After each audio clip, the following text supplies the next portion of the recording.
இறைவா உனக்கொரு கோயில் உண்டு, இரவும் பகலும் தீபம் உண்டு.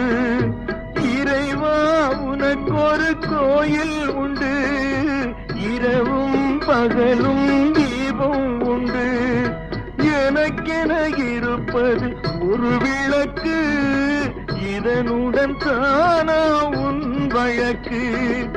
எனக்கென இருப்பது ஒரு விளக்கு, இதனுடன் தானா உன் வழக்கு. இதனுடன் தானா உன் வழக்கு. தண்ணீரிலே தாமரைப்பூ தள்ளாடுதே அலைகளிலே, தத்தளிக்கும் மலரை சக்தியுள்ள இறைவன் தனக்கென்று கேட்டால் தருவேனோ.